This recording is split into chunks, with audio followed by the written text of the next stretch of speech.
Today, I am ranking my most recent YA reads according to whether I would teach them, research them, or simply read them for leisure.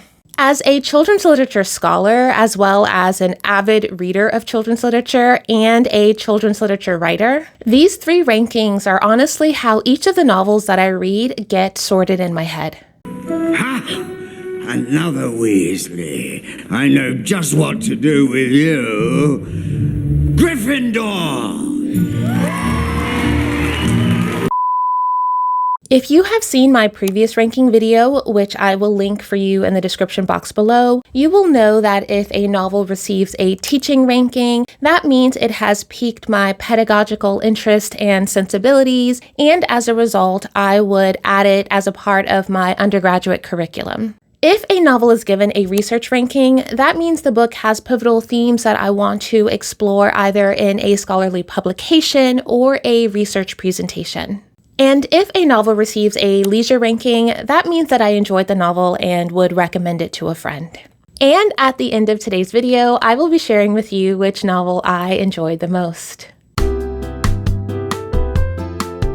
When Dimple Met Rishi by Sandhya Menon is a YA contemporary romance turned Netflix adaptation called Mismatched, which I hadn't known until I started reading the novel and thought that the story sounded oddly familiar, borderline plagiarism. But thank goodness they are indeed the same story.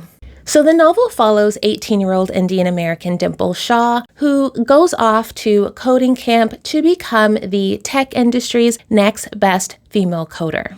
However, unbeknownst to her, Rishi Patel is also attending this coding camp, but not to become the next best coder, but to woo Dimple. Their meet cute is Rishi professing his love for Dimple and her tossing her coffee on him and calling him either a stalker or a creep.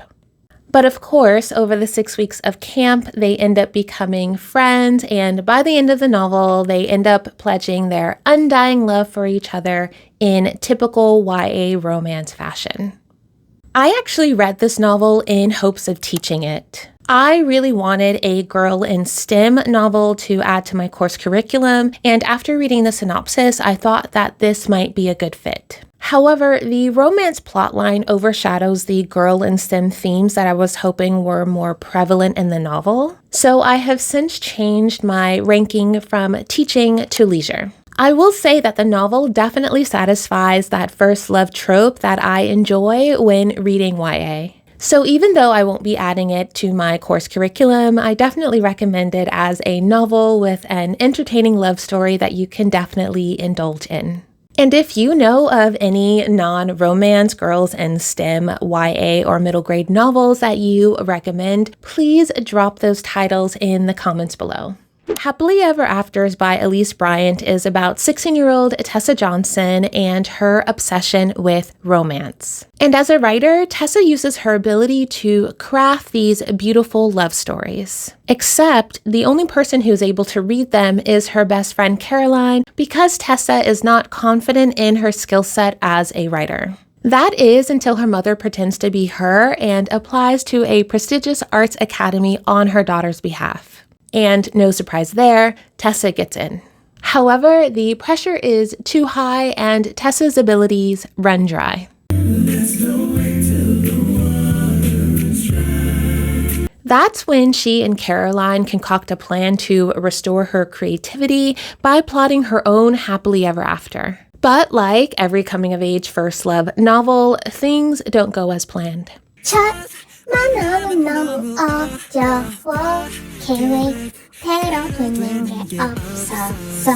I really enjoyed Happily Ever Afters. I thought the writing was super strong. I also thought Tessa's character arc was very believable. I was invested in all of the family dynamics. I was invested in Tessa's friendships, especially her friendship with Caroline. And while I was okay with how the novel ended, I needed at least an additional chapter or two in order to feel completely satisfied. Wilt thou leave me so unsatisfied? What satisfaction canst thou have tonight? I felt so much longing for more that upon finishing the novel, I actually went back and started rereading all of my favorite scenes. And because of that compulsion, I thought that maybe this should be a book that I should consider teaching. But then I realized that compulsion was coming more from the desire to have a discussion about the book, maybe more in a book club setting, rather than teaching it in the classroom. So that means Happily Ever After keeps its leisure ranking. What's Eating Jackie O by Patricia Park features Jackie O, who is having a difficult time convincing her parents to allow her to pursue a job in the food industry. That is, until she is recruited to be on a teen cooking show. On the show, Jackie is able to showcase her cooking abilities, but not without her Korean American identity being used as a performative plot device by the show's producers. What's Eating Jackie O had started off on my leisurely reading list, but it has since been added to my research list. I've been wanting for a while now to write an article about Asian American girl protagonists and food narratives in children's literature. So Jackie O has now been added onto that list alongside Laura Jean, Macy Chen, Mila, Zia, Hannah, and the protagonist of The Watercrest. Turtles All the Way Down by John Green is a YA mystery romance turned filmed adaptation that centers on Asa Holmes, who has been diagnosed with an anxiety disorder. The novel starts off with Asa being reunited with her childhood friend and crush, Davis Pickett. If you have watched my adaptation review, you will know that I am not the biggest fan of this novel nor its adaptation. Okay, but hear me out. I know that representations of marginalized characters are really important. That is literally my work. So while I commend Green on prioritizing a story like Asa's, I simply cannot get behind the overwhelming amount of subplots that are featured in this novel. So my criticism is not around representation, it's actually about craft. The novel reads to me as if it was 3 different narratives compiled into one. And I have read the 5-star reviews trying to get on that this is an awesome novel bandwagon. However, I cannot. So I've allowed that bandwagon to pass me by. And even though Turtles All the Way Down started off as a leisurely read, I am going to leave it unranked because it is not a novel that I would actually recommend for others to read. My apologies to the fans. I loved The Fault in Our Stars. I currently have Looking for Alaska on my TBR list. So I'm hoping that Looking for Alaska redeems my admiration for Green's writing. Isla and the Happily Ever After by Stephanie Perkins is another novel that I just cannot get behind. The novel features Isla, a French-American girl who attends an American high school in Paris. Isla is obsessed with a boy named Josh, and that's the plot. Her obsession with Josh and him becoming her boyfriend. They do break up. They do get back together. The end. This is the 3rd novel in the Anna and the French Kiss series. I did not read the other 2 books. I went straight for the 3rd book. And apparently that was a bad choice on my part because the 1st book is so well loved. But now no one can convince me to go back and read the 1st book after having enjoyed Isla. Isla's codependency on Josh is just very problematic and hard to read. And it seemed that this relationship wasn't a huge red flag 10 years ago when it was originally published. But reading it during this current time of girl empowerment, it is really difficult to get through. So I am also leaving Isla and the Happily Ever After unranked. With the Fire on High by Elizabeth Acevedo centers on 17-year-old Imani Santiago, who is a teen mom. But the societal pressures and financial burdens of her situation doesn't stop her from dreaming up a future of becoming a professional chef.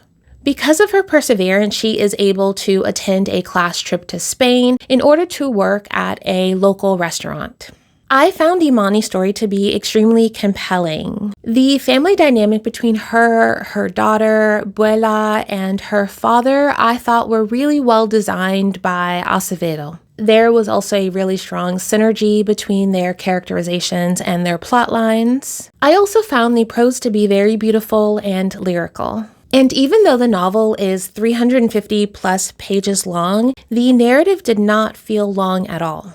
There is some spice that I wasn't expecting that occurs towards the end of the novel. And to be honest, I would have preferred that it hadn't occurred. And that's not because I'm against spice in YA. I feel that it was more so because I was feeling very protective of Imani, and I was worried that she had not yet recovered from the trauma of her past relationship. So I would have preferred that her relationship with Malachi remain platonic. The novel was actually given to me by a former student because she thought that it would be a great add to my course curriculum. But I'm going to read it one more time to make sure that I have enough discussion material before officially adding it to my course curriculum. So I'm ranking with the fire on high between a teaching ranking and a leisure ranking. The Notes by Catherine Kahn Morse is a dark-ish academia novel about a Chinese-American girl named Claire Wu. Claire attends the Greenwood School of Performing Arts, which is a boarding school that I believe, if I remember correctly, is located in upstate New York. Claire is a pianist, and she quickly becomes intrigued by the newly hired piano teacher. The plot takes a turn when these threatening notes all of a sudden start showing up about Claire and the piano teacher, and it quickly spirals from there.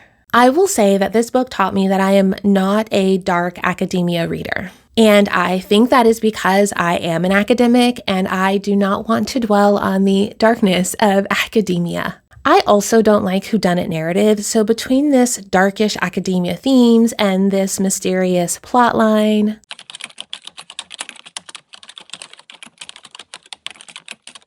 I'm going to have to leave the notes unranked. And while I really did enjoy the narrative pacing as well as the writing, it is purely because of my own theme sensibilities that I am leaving this novel unranked. I Guess I Live Here Now by Claire Ahn follows Melody Lee as her mother forces her to uproot their New York life and move to Seoul, South Korea to be reunited with Melody's father. Now, for those of us who were like, yeah, let's all move to South Korea, this was not the case for Melody. As a first gen, Melody knew that she would struggle because of the cultural differences as well as her lack of fluency in Korean. This plotline reminds me a lot of XOXO by Axio, which I reviewed in my last video. So if you like XOXO, then I would definitely recommend reading I Live Here Now. I would also say that the ending of this book also felt a little unsatisfactory to me. And it's actually quite funny because it is the opposite critique that I gave Happily Ever Afters. I felt that the conclusion of I Live Here Now wrapped up a little too nicely. I needed a little bit more longing for what could happen in Melody's future. And I mean, I understand at this point authors can't really win. I either want more for the conclusion or I want less for the conclusion. And with that being said, I enjoyed all of Melody's drama. I enjoyed all of the food descriptions. But the one edit I would make is not having Melody become an architect, but rather having her become some sort of food specialist, because I actually thought the food descriptions were stronger than her descriptions of the architecture in Seoul. And with that, I Guess I Live Here Now keeps its leisure ranking. Now, as for my favorite out of this bunch, drumroll please, I have chosen Happily Ever Afters by Elise Bryant. Gryffindor! And as I said before, the family dynamics were so well constructed. Nothing pulled me out of the novel. I was in it the whole time. I won't spoil this key bit of information, but I am glad that Bryant leaned into Tessa's flaws. I know that this flaw comes up as a big stinging point for a lot of reviewers online. I thought for the narrative's sake, leaving in this major flaw was the more appropriate choice and thought that it made Tessa's character arc more compelling. Now, as for my honorable mention, I am choosing With the Fire on High by Elizabeth Acevedo. As I said before, I thought the prose was really well written and I really enjoyed Imani as a character. So that is all that I have for you today. Feel free to comment below if you've read any of these novels and what your thoughts are about my ranking system. And as always, thank you for watching, and I will see you in the next video.